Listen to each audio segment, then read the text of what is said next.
Ladies and gentlemen, I now have the great honor and privilege to ask Mr. Robert Kahn, President and CEO of the Corporation for National Research Initiatives, to accept the 2010 WTISD Award.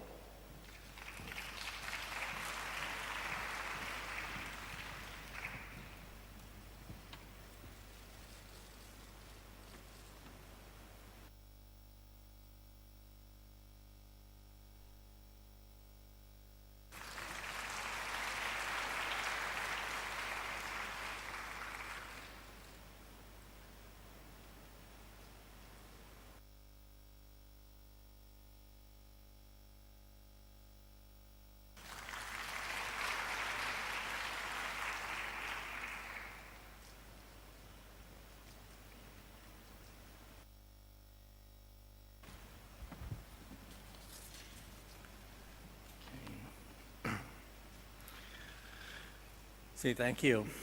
First, I'd like to begin by congratulating the other award winners this year. And I'd also like to recognize all the hosts for this Shanghai Expo, those who are here this afternoon, those who we've met in the previous days, and say how much I appreciate all you've done and how much you've accomplished here in Shanghai. I would also like to express my appreciation to the folks who are attending this session, distinguished guests, ladies and gentlemen. Specifically, I'd like to thank the ITU, and especially Mr. Touré, Mr. Shao, for designating me as one of this year's laureates at the World Expo here in Shanghai, and to recognize the important contributions of the ITU over its 145-year existence that we also celebrate today. It is a distinct honor for me to receive this award, and I'm very grateful for the recognition. The contributions of the ITU to the orderly progress of telecommunications and standards from the earliest days to the present are well known. Now housed within the United Nations framework, the ITU assists both developed and developing countries in adopting new technological capabilities that make use of ICTs, and it serves to help bridge the divide that separates the more advanced countries from those that lack the resources or knowledge to make widespread use of such technology within their societies. The World Expo 2010 is an excellent choice to recognize these contributions of the ITU in the context of so many countries that support its diversity of efforts and those that benefit directly from its contributions.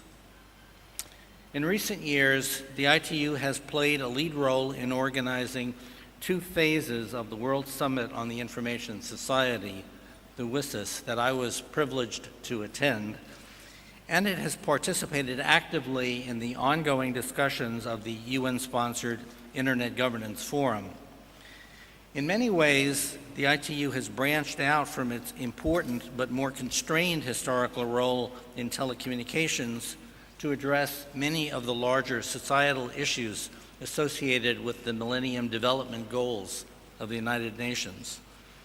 Two important outcomes of these deliberations have been, one, the broad recognition throughout the world that the internet can play a critical role in so many different aspects of society, ranging from education to public health to information access to government and business efforts of all kinds, and that the ability to create and share information, to collaborate, and to simply communicate with associates is increasingly the lifeblood of society everywhere.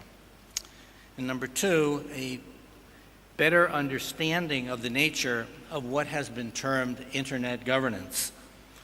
For many newcomers to the internet, their first question often revolves around the governance question, namely, who is in charge? It took several years before the realization sunk in that not only was no single party in charge of the Internet, but that this feature was actually one of its important contributions as a global information system. Many organizations and individuals have played important roles in the development of the Internet over the years since its initial creation, and no doubt many more will do so in the future. I believe the ITU has an important role to play in the ongoing dialogue about the future of the Internet, and I look forward to sustained contributions from the ITU in its standards effort, in coordination, in the use of radio spectrum, and in the pursuit of the Millennium Development Goals for the less developed countries. I also look forward to further collaboration with the ITU and its members going forward. And finally, I would like to thank the ITU and all of its staff once again for honoring me with this award, and I wish the ITU continued success in its ongoing efforts for at least another 145 years. Thank you very much.